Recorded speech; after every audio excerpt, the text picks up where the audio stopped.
All right, Chris, we are in a different format here this week. We're recording for people early, so it's just you and me here chatting. We're looking at the plan Goliath Must Fall. That's right.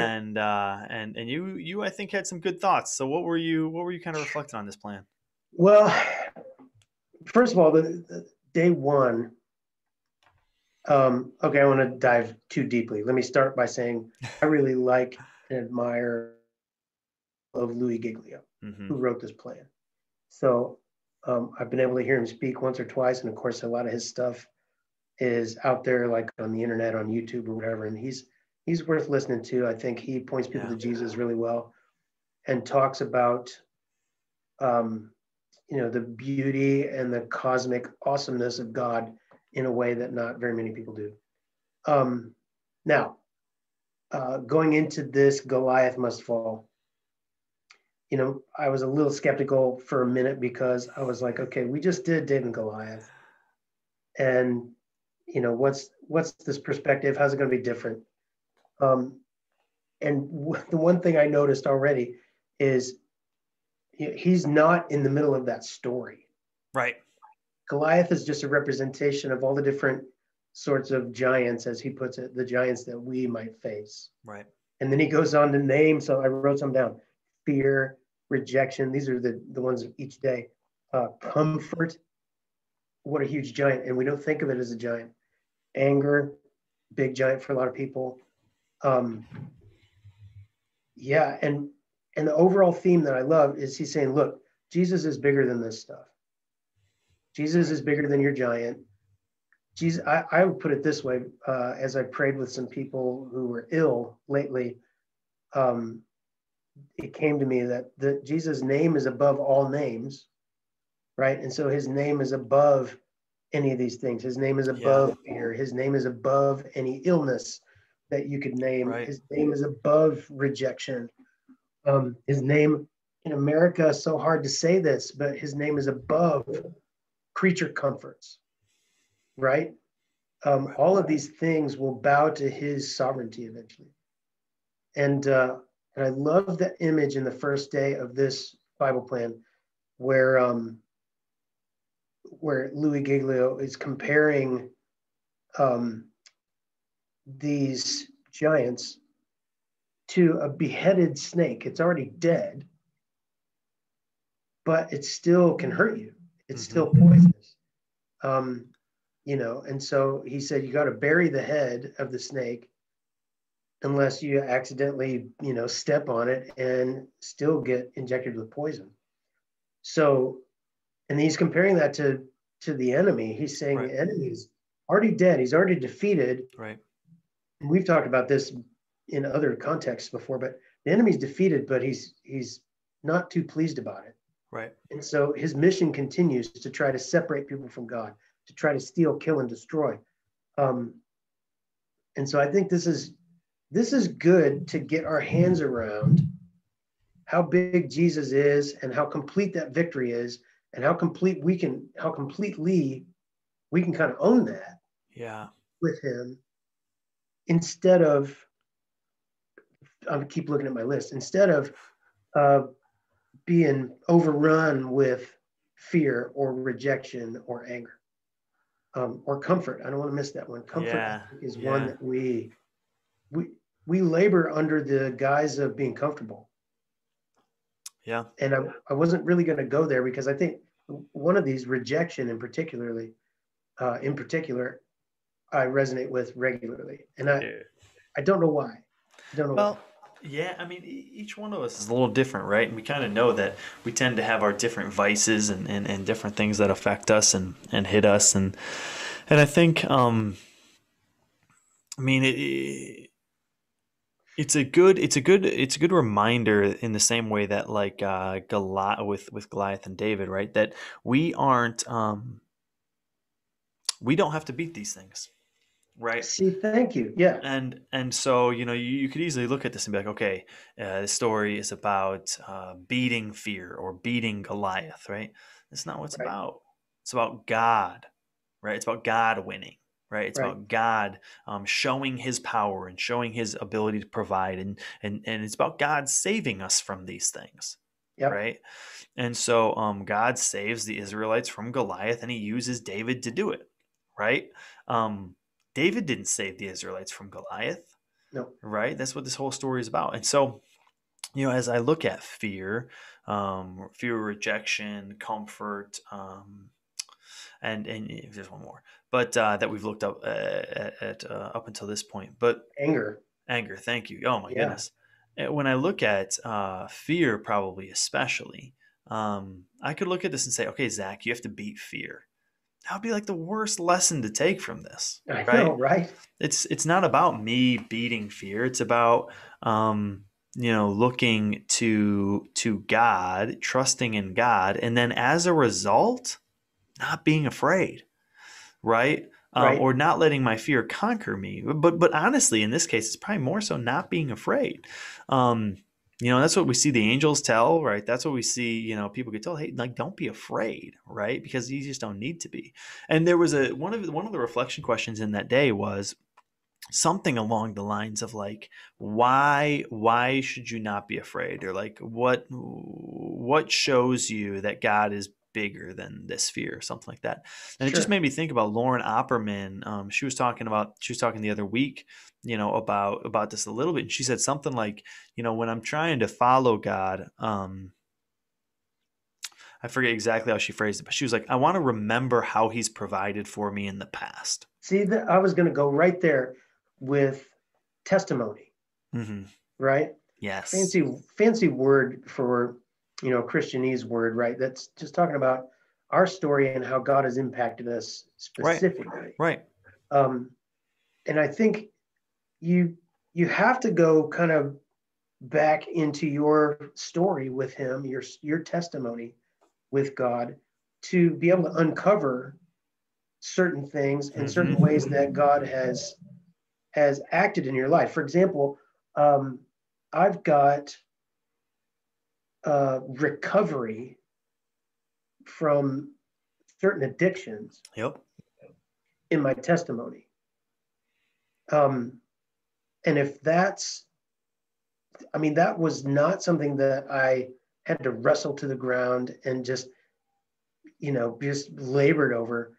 And I don't tell that story very often because I don't want to discourage somebody who is wrestling with that stuff. But the reality was the Lord swooped in and gave me new life. Yeah. And in an instant, I was like free from that stuff. Hmm. Now, that's one specific case. But if my giant then wasn't that so much, but it's rejection, let's say, or comfort, I need to understand that the same God that freed me from the previous affliction, that same power dwells in me now. And that same power is Right. working on my behalf, right? And, Hmm. and comes now and says, you know what? You don't need to fear, Right. or you don't need to wrestle with rejection. Let me let me defeat that for you. It's the same power. We just have to see it rightly, I think. Right. You know what I mean? Yeah. Yeah. And this is where I'm going to keep name dropping here because Mark Feiner was talking a little bit last week about kind of pursuing that relationship with God, Right. right? And and I was reflecting, like, kind of above other things, right? Above the doing first, right? Yep. Or at least above like the whole big plan that you need to execute first. And I was just like, that just struck me because as we think about fears, we think about rejection, and rejection probably, well, all of these, but rejection, right? This fear of kind of not being good enough. This um, thought that in your mind, people will leave you, or they'll whatever. Well, the more you get to know God, the more you start to realize you can be like the parable son, and he Mm-hmm. still accepts you back with open arms, Yeah, yeah. right? Like, I mean, there are times when I talk to people, and certainly times with myself, where if I've not been in devotions for a while, if I've not been in the Bible recently, or if they haven't, um, they'll kind of be like, "Look, I don't want to go back to the Bible because I've been pushing God away for like a week, right? Or I've been ignoring Him for a week." Yeah. It's And almost like that shame or whatever takes over. And you're like, bingo. I can't go back there. And that's exactly when God says, hey, no, come on back. Yeah, he's Come on not back. going to reject you. He is sitting there Right. with arms open, ready to go. And the Yep. more you spend time with him, the more you realize that, right? That you don't have to be afraid of rejection, and that you don't have to be afraid, that giant, right? That thing isn't actually there, right? It's not something to be afraid of, along with that fear thing, right? You don't Right. actually have to be afraid of that fear either. Well, think about this too. Then it becomes, oh my gosh, this is this revelation. I don't know. But it becomes what what are you valuing, Hmm. right? Because God promises he's not going to reject you, right? I'll never leave nor forsake you. Correct. Forsake is a fancy old word that means reject. I'll never leave or reject you. Well, he's of the utmost value. There is nothing more valuable than a relationship with God. There's nothing Yeah. more valuable than God's work in your life. There really isn't, even though we pursue all these other things. So we might say then that our values get out of whack. And that's how these giants are enabled, Right. right? Like if I put my faith or trust or whatever in another person, the likelihood that I'm rejected at some point is much higher, like exponentially higher. Right. Almost a guarantee. Yeah, at some point. And God says he'll never do that to me. Right. But he is of the utmost value. So what I'm saying is, well, thanks God, but I'm really invested in this person and it would really hurt me if they rejected me. It's almost like we have no idea, right? Right. We don't Right. have any idea. And One. sometimes I want to answer one of the questions, which is how do we deal with these things? How do we address these things, or how do we think we should conquer these things? And I think if we're wise, we look at the word and it speaks directly to all this stuff, right? So I can think of Joshua 1:9, where it just says, be strong and courageous, don't be afraid. He's not saying, I know you have reasons to fear, I know you have a giant, whatever.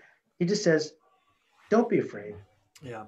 Or if I think about the time when Jesus just says, let not your heart be troubled. It's like a gentle command. Don't let your heart be troubled. And I'm like, oh yeah, that's right. Like, don't let it, Yeah. just don't let that in there. And so if I value him and his words, it's more powerful, I think. So I was thinking about this to go along with that question, and man, I'll tell you, the last week's conversation was just fantastic for me. Um, Oh yeah. and Yeah, thanks so, everybody. It was good. yeah, I mean, Scott had great thoughts. Mark had great thoughts. Everybody, they all had great thoughts. Yeah. So, but one of the things I think Mark was talking a little bit about was just um, um, taking that first step, right? What's that Yeah. first thing you need to do, and just do it. And so whatever that answer is, um, you do. And so if you're hearing, hey, don't be afraid. Okay. The very, very first thing for me to do is in my mind to think, there's nothing I have to fear. Right. So I'm going to Yeah. do that. Or maybe it's first thing I'm going to do is I need to create a list of those things that, God wants me to do. So the first thing I'm going to do is I'm just going to pull out my pen. I'm going to write on the paper and I'm going to jot down, all right, here's something that he's done for me that has shown me that he's powerful and that I didn't need to be afraid. Here's something that he's done that has shown me how he provides for me. Here's something that he's done that he's freed me from. Here's something that he's, or maybe the very first thing is, I need to spend, a little bit more time with God each day. So first thing I'm gonna do, open my calendar. I'm gonna plug time into a day each day, and for the next 30 days, I'm just gonna do that. Right? I'm gonna do it exactly when I wrote it. I'm not gonna let anything get in the way. Like there could be so many different things that you need to do, or that you might feel like God's calling you to do. But those would be some of the things that I would have. Now we got See, about 10 seconds left. oh wow, okay. Well, I'm going to say something real fast then. Go ahead. Because I'm going to borrow from a friend of mine, and it might be more than 10 seconds, but along the lines of what you're thinking, I first of all, I value that because you're talking about the list that we make isn't a list of do's and don'ts and things that we need to focus on. It's what's God done for you. Write down your memory of how God has acted in your life. Write down that testimony, right? Right. And so I was remembering because a friend of mine was bringing it up this week. He said one time he was ministering with someone, and they were saying, well, I feel so, like I haven't addressed my sins. I wish God would give me a list of things that, like the Holy Spirit would quicken to me the things that I've failed him on. And my friend says, well, you want a list? I have a list for you. And this person's like, really? And he's like, yeah, I totally have a list for you. This is straight from God. Okay, tell me the list. And he goes, I don't remember your sins. That's good. Right? And Yep. it's like, so I love that story because that's exactly like we wake up and today's the only day that we have. And this moment is the only moment we have.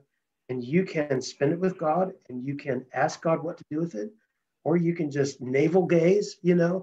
and worry about your fear, worry about your anxieties, worry about your comforts, like, oh, what am I going to eat tonight or whatever. Right. You can worry about any of that stuff. But the reality is, God is saying, abide with me. Yeah.